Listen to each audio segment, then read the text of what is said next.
আর বিবি তোমার জন্য পালঙ্গে বসে থাকবে, তোমার স্ত্রী তোমার জন্য চৌকিতে বসে থাকবে, খাটে বসে থাকবে। সর্বপ্রথম তুমি বিবির কাছে যখন যাবে তোমাকে সালাম দিতে হবে, আসসালামু আলাইকুম ওয়া রাহমাতুল্লাহ। ভাইরা মোবাইলে গল্প করবে, তা হ্যাঁ কুথার মা কেমন আছিস রে, হ্যাঁ ও বলবে কুথার বাপ কেমন আছো জি, এই কুধার বাপ নিয়ে শুরু করে দেবে। জি না, সালাম করেন, সালামটা দোয়া, সালামটা হলো দোয়া। সালাম দেওয়ার পর তখন কোনো কথা বলবেন। এবার সালাম দিয়ে চলে গেলে পর্যন্ত আপনি বিয়ে করতে পারবেন। একসাথে চারটা স্ত্রীকে একই বাড়িতে রাখতে পারবেন আপনি, কিন্তু বিছান ঘর আলাদা করতে হবে, এক বিছানে নিয়ে আপনাকে ঘুমাইতে হবে না। কিন্তু আল্লাহ তাআলা বলেন, হেরে মানুষ, চারটা বিয়ে করেছো, তিনটা করেছো, দুটা করেছো, ইনসাফ যদি বরাবর করে করতে না পারো তো একটাই করো।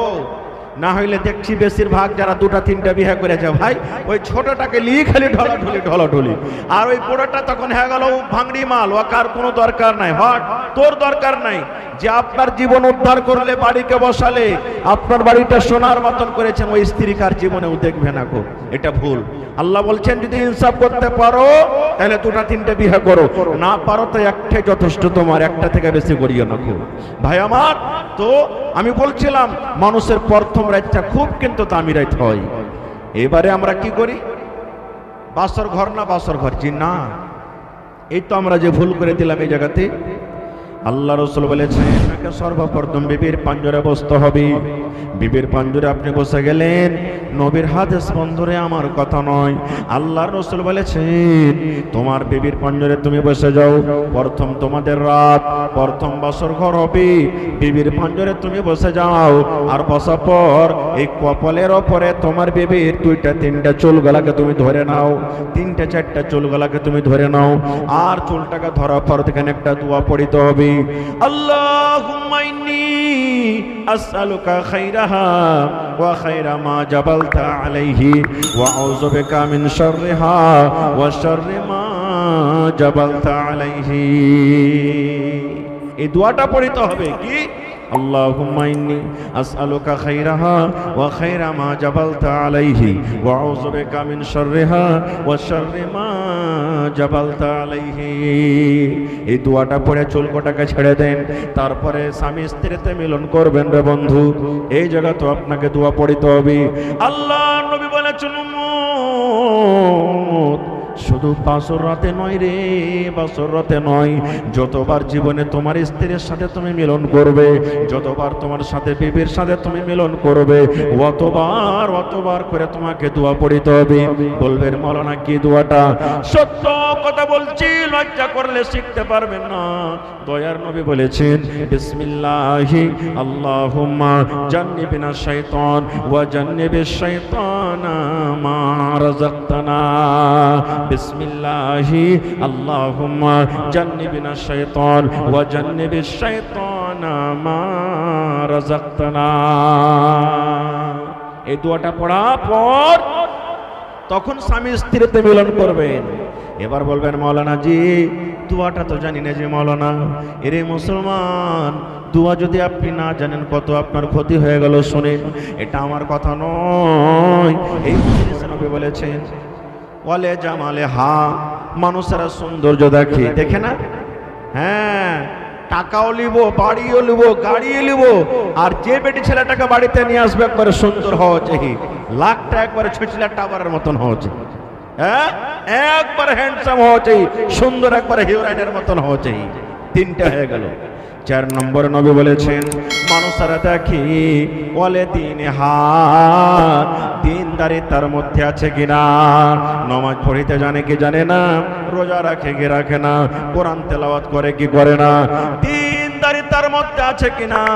দয়ার নবী বলেছেন মানুষেরা দেখে দিনদারি আছে কিনা। প্রথম নম্বর মাল, 2 নম্বর খানদান, 3 নম্বর সৌন্দর্য, 4 নম্বরে নবী বলেছেন দিনদারি মানুষেরা দেখে। আল্লাহ রাসূল বলেছেন উম্মত 4খানা গুণ যদি তুমি দেখতে পাও প্রত্যেক বেটি ছেলের মধ্যে তুমি পাবে না। পাওয়া যাবে কি?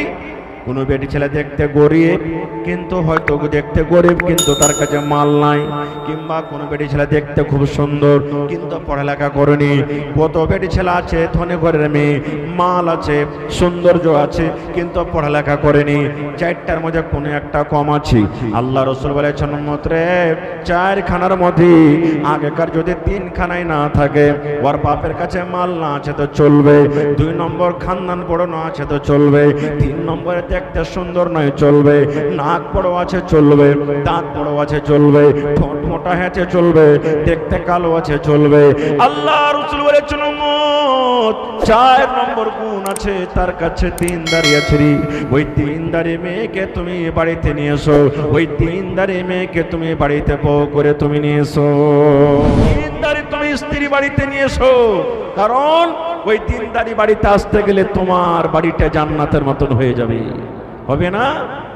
আজকে আমরা 3 দাড়ি দেখি না, আমাদের ভাষা আমাদের এলাকা আমরা দেখছি কি যে সব থেকে বেশি টাকা কে দিতে পারবে, কে সব থেকে বেশি টাকা দিতে পারবে তার বেটি কি বউ করব। আমাদের সমাজে এত কমজোর হয়েছে, আমাদের কপালে এত পুড়ে গেছে যে কত গ্রামে কত ভাইয়ের মুখ থেকে শুনতে পাচ্ছি, গ্রামে কোনো হয়তো ভাই নিজের একটা বউ খুঁজতে এসেছে, ও নিবে 2 লক্ষ টাকা। পাঞ্জর থেকে গ্রামের মাথাতে তখন একটা লোক যে বলবে কতটি টাকা দিবে যে ভাই তোমাকে, বলছে 2 লক্ষ টাকা দিবে। বলে দেখ আমার বেটিকে তুমি বউ করো, তোমাকে 3 লক্ষ টাকা দেবে। এরকমও তো হয়েছে।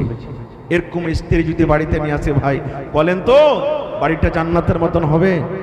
জীবনে হবে না। এবার আপনি বলবেন মাওলানা নেককার দিনদার স্ত্রী বাড়িতে নিয়ে এসে কি লাভ আছে?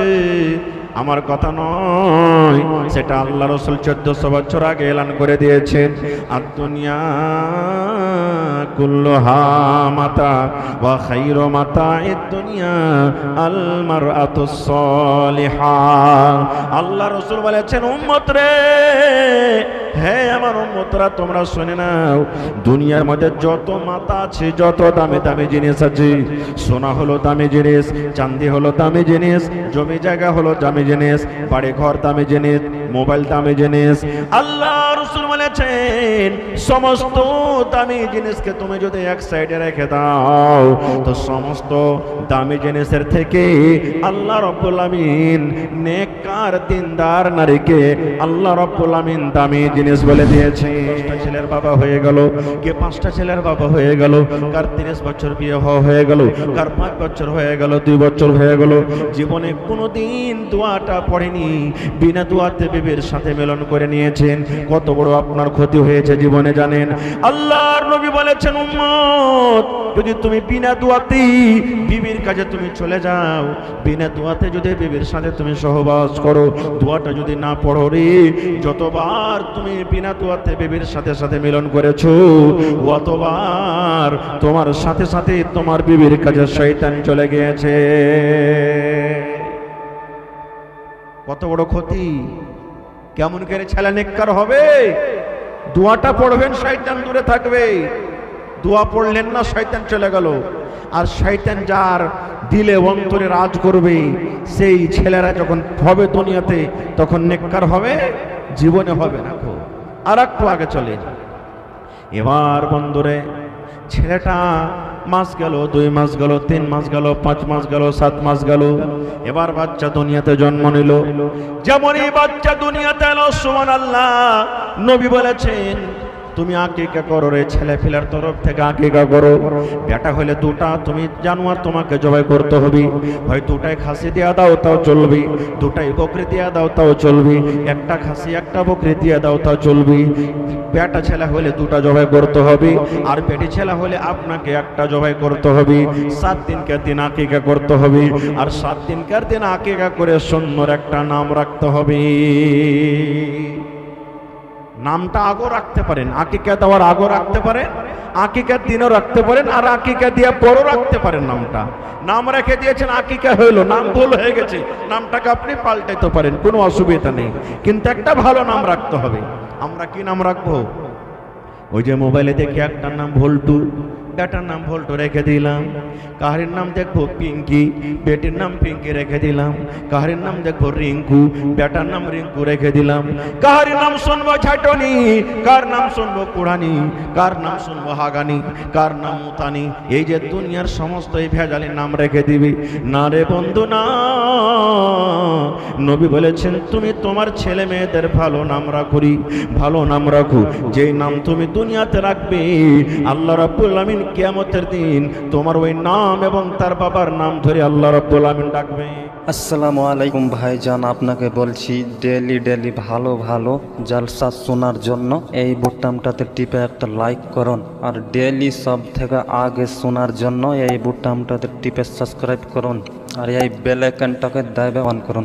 ডেলি ডেলি ভালো ভালো জালসা শোনা ডেলি ডেলি সব থেকে আগে আপনার মোবাইলে আসবে, আপনার নেকি হবে।